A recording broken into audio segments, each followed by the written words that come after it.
प्रयागराज की पवित्र धरती, जहां संगम पर साधना होती है, आज वहीं विवाद की लहरें उठती दिखाई दे रही हैं। कुंभ और माघ मेले की परंपरा, जिसे संतों ने सदियों से संभाला, आज उसी पर सवाल खड़े हो गए हैं।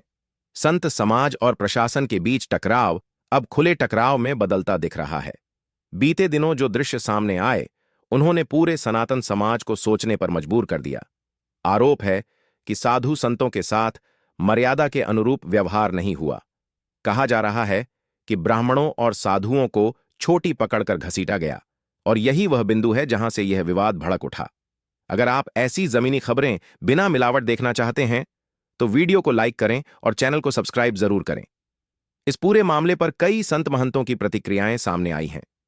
कुछ संतों का कहना है, संत समाज स्वभाव से करुणामयी होता है। यदि प्रशासन अपनी भूल स्वीकार कर ले और माफी मांग ले, तो यह विवाद वहीं समाप्त हो सकता है। वहीं कुछ संतों ने कड़े शब्दों में चेतावनी भी दी है। उनका कहना है कि सनातन परिहास का विषय नहीं है और इतिहास के आक्रांताओं से तुलना किसी भी हालत में स्वीकार्य नहीं। कई संतों का साफ कहना है, संतों का काम जोड़ना है, तोड़ना नहीं। जो साधुओं में फूट डाले, वह सनातनी नहीं हो सकता। आपका क्या मानना है? कमेंट में अपनी राय जरूर लिखिए। इस बीच शंकराचार्य पद को लेकर भी सवाल उठे हैं। कुछ संतों का आरोप है कि विवादित आचार्य के पास शंकराचार्य पद से जुड़े वैध दस्तावेज तक स्पष्ट नहीं है। माघ मेले में नियम उल्लंघन, अव्यवस्था फैलाने और संगम क्षेत्र में तनाव बढ़ाने जैसे आरोप भी लगाए गए हैं। वहीं दूसरी ओर कुछ संत यह भी कह रहे हैं कि दोनों पक्ष सनातनी हैं और समाधान भी आपसी संवाद से ही निकलेगा। सनातन का मजाक बनाकर किसी का भला नहीं हो सकता। अगर आप चाहते हैं कि ऐसे मुद्दों पर सच्ची जानकारी मिले, तो शेयर करना न भूलें। विवाद यहीं नहीं रुका। बात अब राजनीतिक बयानबाजी तक पहुंच गई। शंकराचार्य की ओर से सीधे मुख्यमंत्री पद को लेकर टिप्पणियां की गईं। यह कहा गया कि प्रदेश की जिम्मेदारी किसी ऐसे व्यक्ति के हाथ में होनी चाहिए जो सनातन की संवेदनाओं को समझे।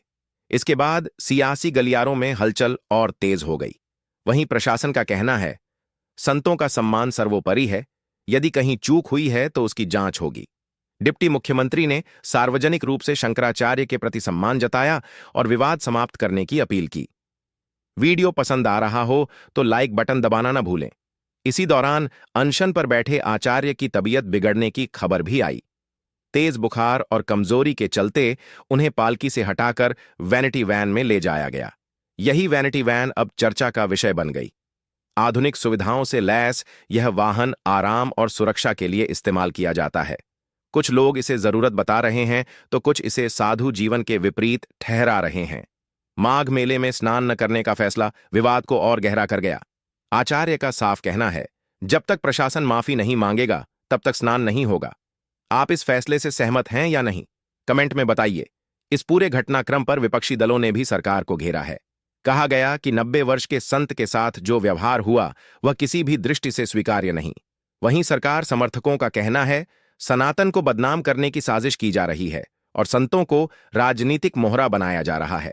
आज प्रयागराज में नारे गूंज रहे हैं, आरोप प्रत्यारोप तेज हैं और संत समाज बंटा सा नजर आ रहा है। लेकिन सवाल वही है, क्या यह विवाद संवाद से सुलझेगा या और बढ़ेगा? क्या प्रशासन माफी मांगेगा? क्या संत समाज एकजुट होगा, या यह टकराव सनातन की छवि को और नुकसान पहुंचाएगा? इस अहम मुद्दे पर जुड़े रहने के लिए चैनल को सब्सक्राइब करें और बेल आइकन दबाएं, क्योंकि यह सिर्फ एक विवाद नहीं,